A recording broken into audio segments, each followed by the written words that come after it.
clubs and Rotarians in this district. Almost all of Rotary went dark in the middle of March. A pandemic, what the heck? Everything in our playbook was not working. None of our district or club leadership trained for this. But distance does not separate us. Silence does. We're all going through this pandemic storm together, but every club and every member is in a different boat. Within 2 weeks of the shutdowns, the district offered every area a COVID response grant. Clubs started adapting to the new reality and serving our communities and our members with thoughtful action. And the Whatcom County clubs received fabulous coverage in the local press with your collective support of the food bank, Starfish Packs, and the Boys and Girls Clubs. Rotarians are people of action, and you've proved that in spades over the last 7 months. When we come out of the other side of this pandemic, I truly believe that our clubs will be more incredible, more dynamic, and much more connected and effective than we were in the old normal. Rotary President Holger Knock asked 4 things of the incoming governors at the International Assembly in January. Goodness, that was only 9 months ago, but there are days that it seems like it was a decade ago. He said, Rotary is not just a club that you join. It's an invitation to endless opportunities. It opens opportunities to serve in a project, depending on which side of the border I'm on, as big as End Polio Now, and also in a small community project where you might plant a tree. Everything that we do opens another opportunity for someone, somewhere. President Holger's first ask of the incoming governors was to create new innovative club models to help expand outreach by creating a satellite club or a community-based Rotaract club. And since March, it has been proven that this can be done even during a pandemic. President Holger's second ask was that each club have at least one strategic meeting asking, what should our club look like in 5 years? And what steps should we take to achieve this vision? What value do we bring to our members? President Holger's third ask was to select new members carefully, make sure they're a good fit with your club, and that the club meets their expectations. Engage them and take care of them. There is no wrong age to become a Rotarian. And I'd like to welcome your newest member, Ward Naft, to the family of Rotary, although he was related anyhow through his wife, I believe, Shauna. President Holger's fourth ask was to continue your club's efforts to end polio by donating to End Polio Now. We must fulfill the promise that we made to the children of the world. It's now 9 months since the International Assembly. Our lives have changed, but the goals to open opportunities have not. We are Rotarians, and we must remain optimistic and continue to seek opportunities to engage members, grow Rotary membership, fundraise, and perform service projects. The Rotary citation has changed dramatically in the last 2 years, and this new framework for clubs to set their own goals annually is a strong message from Rotary International that Rotary happens at the club. Your club can choose which door to open and which path to use. The only required item to obtain the citation is paying your dues promptly, and you did that, so thank you. As Rotary's vision statement says, together we see a world where people unite and take action to create lasting change across the globe, in our communities, and in ourselves. As our past president Ian Risley often says, Rotary gives ordinary people the opportunity to do extraordinary things. Think of how less rich your community would be now if your Rotary Club had never existed. Your community that you have served for over 102 years and the world needs Rotary now more than ever before. As Paul Harris, our founder, once said, whatever Rotary may mean to us, to the world, it will be known by the results it achieves. In late 2018, Rotary asked the Johns Hopkins University to do a study on the impact of Rotarians on the global economy. And that study came back with a conservative estimate of 850 million US dollars annually that it would cost communities around the world if they had to pay for the services that Rotary volunteers provide. And 47 million volunteer hours generated by Rotary members in a typical year. On the Rotary brand front, the People of Action campaign brings the Rotary brand to life by highlighting what happens when community leaders within Rotary join together, share their vision, exchange ideas about solutions, and then take action to make it a reality. Rotarians share a unique passion for taking action to improve their communities and the world. Where others see problems, we see solutions. This is our chance to show others how Rotarians see what's possible in their communities and to highlight what we can achieve when more community leaders join Rotary. We are people of action. And we're all united and guided by our motto, service above self, and of course, the four-way test. Integrity is what you do when no one is watching. When I was first asked to join Rotary in 1992, I did so as I was a bank manager, and it was expected of me to be involved in the community. Shortly after I joined, I learned of Rotary's corporate project to eradicate polio. That touched my heart, as my father was a victim of polio. I knew one day that I would participate in a national immunization day, and that day came in October 2009, when I went to Ethiopia for the first time. And this vial is the one that I used when I immunized my first child. With every child that I have immunized on that and the subsequent 8 NIDs I have been on, I have felt gratitude for anyone who has ever donated to the Polio Plus program.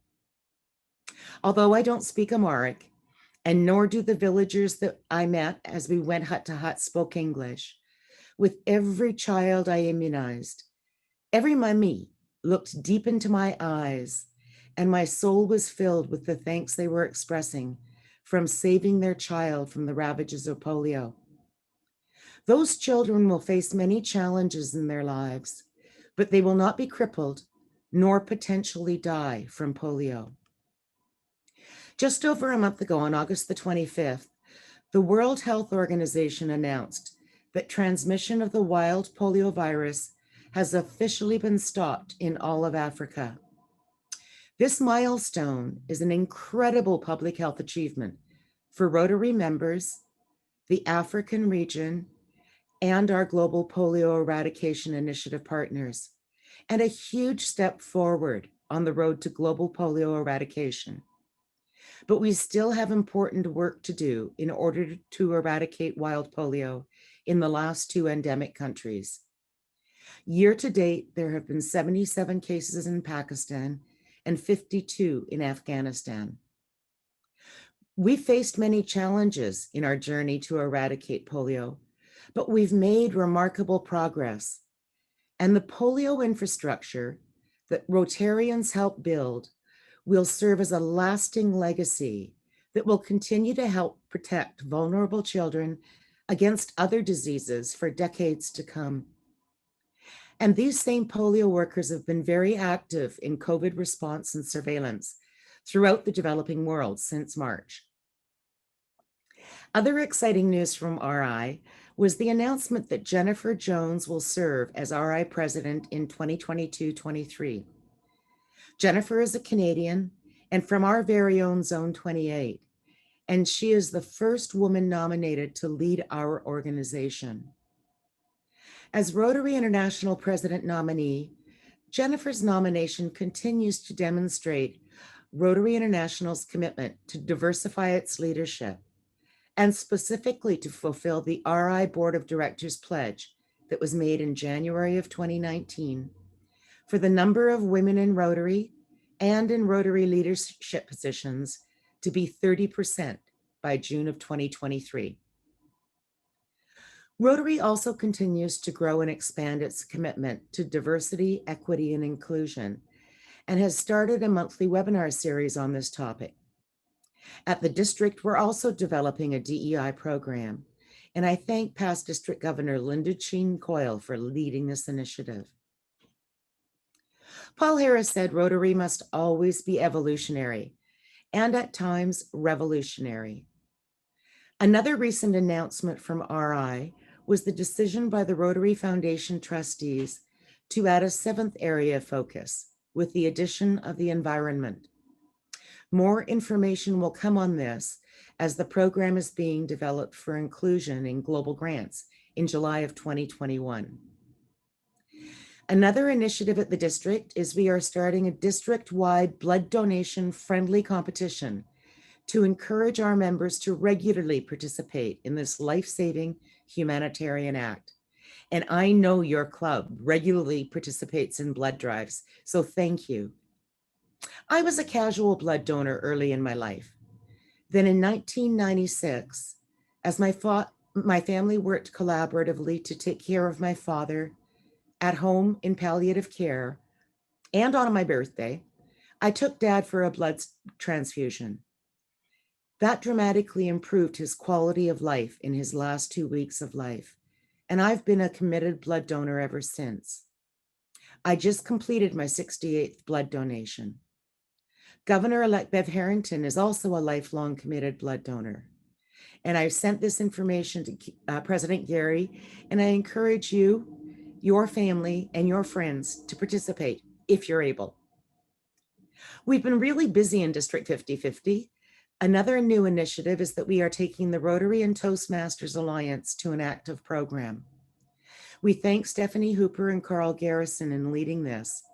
And our first step is to identify any Rotary member in our district who is or has been a member of Toastmasters. So if you are or you have been, let us know. We're having our first training sessions for this at the end of this month. So if you're interested in a speed course on Toastmasters, leadership skills, and speechcraft, please register for these courses on the district website. We're also working at the district to assist clubs to work collaboratively on global grants. This is happening more each year, and we encourage clubs to work together with their international service funds to allow Rotarians to do community service on a global scale. There's a water and sanitation grant in the works for Kenya if you want to partner in an international project and not have to do any of the work. I congratulate your club for partnering with other clubs and your amazing work with the IPA in Copan, Honduras, as well as your 2 recent water project global grants in Uganda. Rotary opens opportunities. How prophetic for that theme to come after last year's theme of Rotary connects the world as we work through a pandemic. If there's a viable treatment or vaccine, next May to 16th, Chilliwack's doors will be open.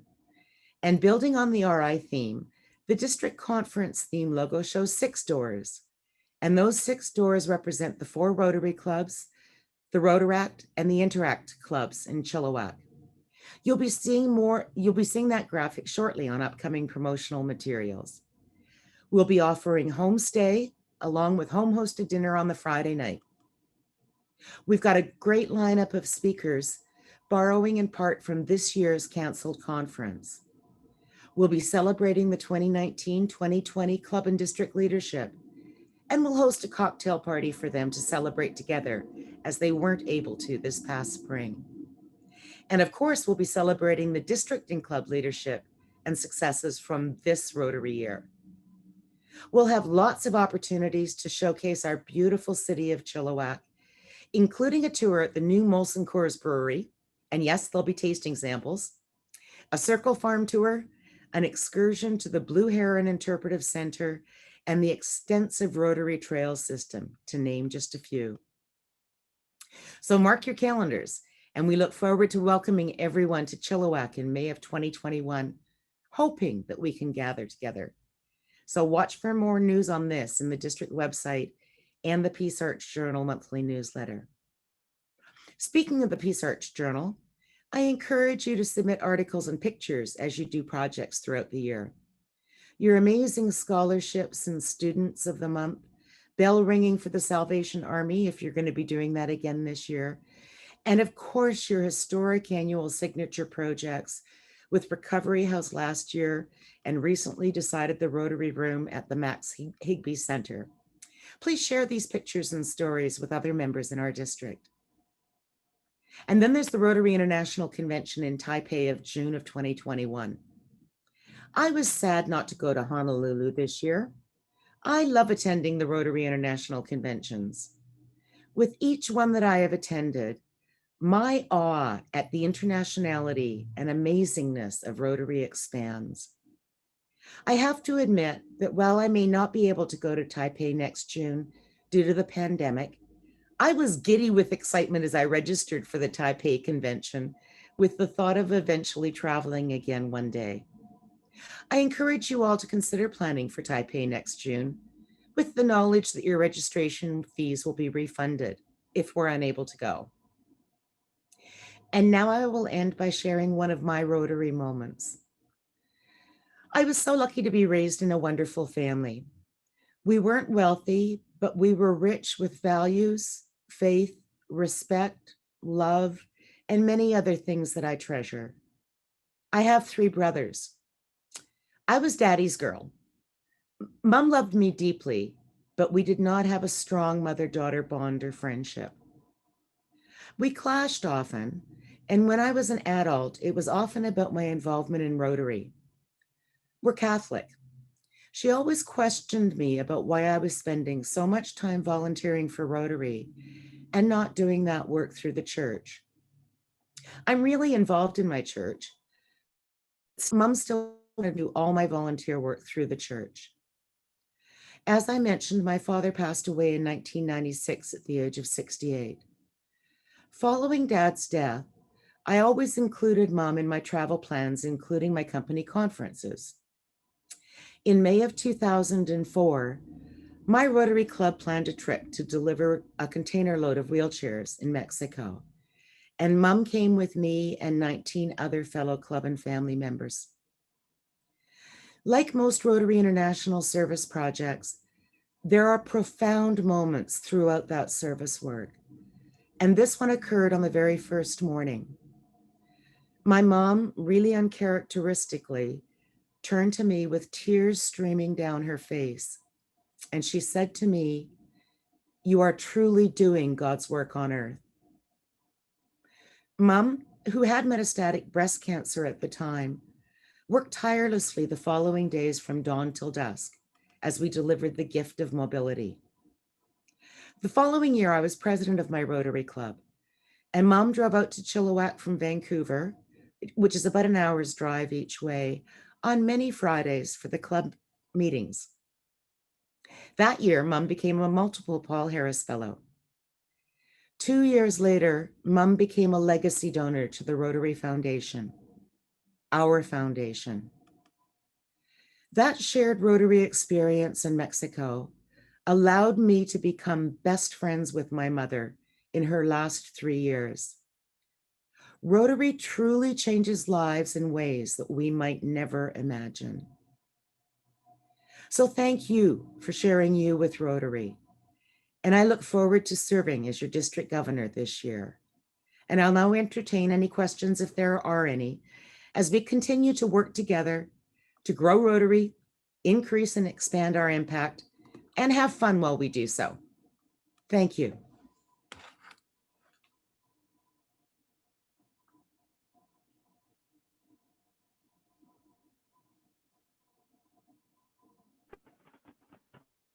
Again, if you have any questions for DG Carol, go ahead and unmute yourself and speak away.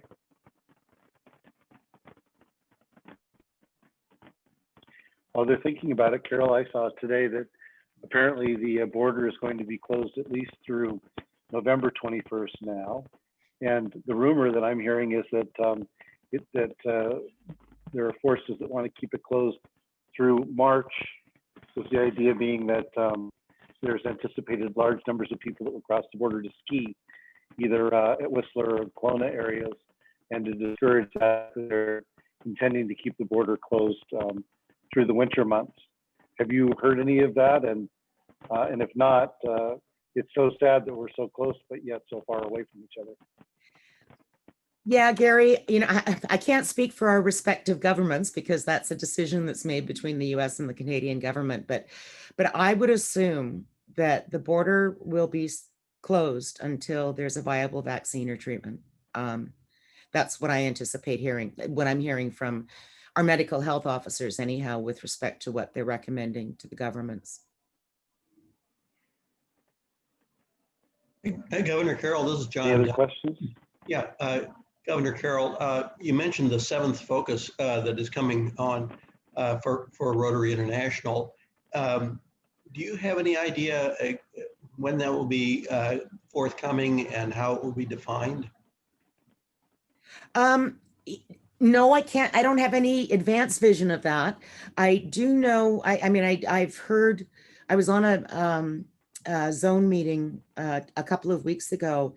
The formalities of the inclusion of the 7th area focus probably won't be announced until I would suspect next spring. I do know that what I heard is that there won't be a focus on climate change, but they will allow projects for global grants related to environmental cleanup and reducing plastic and all of the other environmental challenges that we face around the world. But it's not a political statement with respect to the environment. If that answers your question, John. Thank you. It does. Thank you. Carol, this is Paul. Hi. President Holger said we probably won't be going back to the old normal, which I think is good. My question is, now that we're getting used to Zoom meetings and the convenience of them, of not having to travel back and forth to the meeting location, is it conceivable that going forward we might do hybrid meetings, which is a combination of on-site and people that want to dial in via Zoom? I'm anticipating that most clubs will operate in a hybrid environment going forward. I miss my hugs. I miss my Rotary meetings, and it breaks my heart that I'm not there with you today in person. Every single past district governor that I've spoken to has said that the highlight of their year was attending the club meetings. And I will come visit you when I'm able. You won't have to listen to another speech. So, yeah, I've actually found last month, I haven't sent it out to the clubs yet because I don't want to appear to be encouraging people starting to meet in person, but there's a couple of excellent technology guides that Rotary has put together to operate a hybrid meeting successfully. Thank you.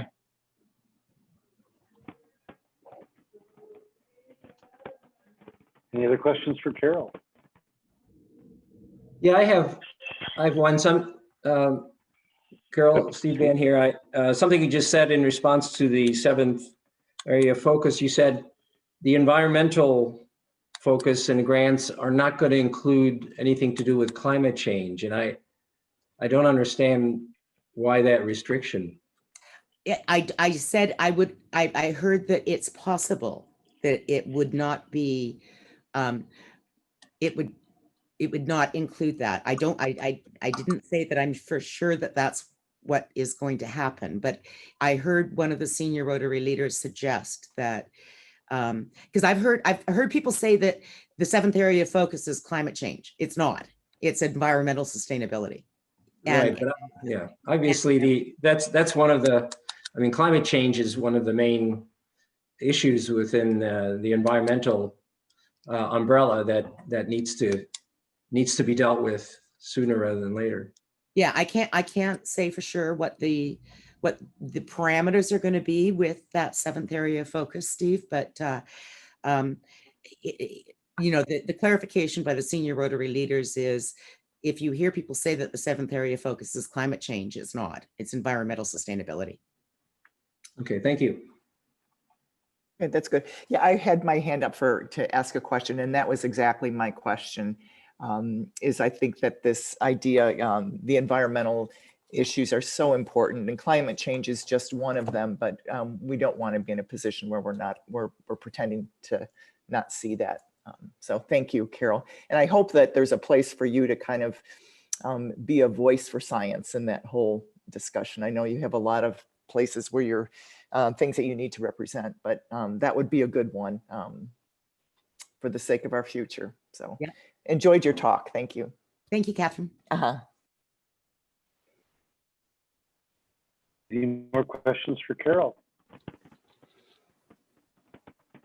Well, hearing no more questions, one of the traditions in our district, and it's a real fun tradition, is during the governor's visit, the club is able to sort of acknowledge and recognize a couple of unsung heroes, silent worker bees, people that have just stepped up and done an amazing job in the club in the last little while. So past district governor Brad and I collectively last year decided that we were going to both use the People of Action campaign pins. The pins are on their way to your assistant governor to be given to Gary. So Gary, do you want to announce the recipients of that recognition this year? Sure, that'd be great. We have them in 2 groups. We want to recognize Shauna, Felicity, and Kirsten for their work over and beyond involved with the student exchange program, both here and at the district level. And also Jen and John Dunn, who are going to be the project fundraisers for our major project for the year that we're going ahead with the State Street house. So those 5 people are outstanding Rotarians. They're involved in many other things as well, but we wanted to specifically recognize those 5 folks. And Was there a 6th I believe one Shauna, morning, Felicity Gary? are on. What's that? I'm sorry. I think there was a 6th one that came out this morning, wasn't there? Nope. Okay, sorry. I don't have a 6th one. Okay. Anyway, congratulations to all those people. And Carol, did you want to say anything more? No, just keep up the amazing work. I mean, your club just has such an incredible storied history in the district, and you do such incredible work in your community, and I really meant it. When I asked you to think about, imagine what your community would be like if you had never existed.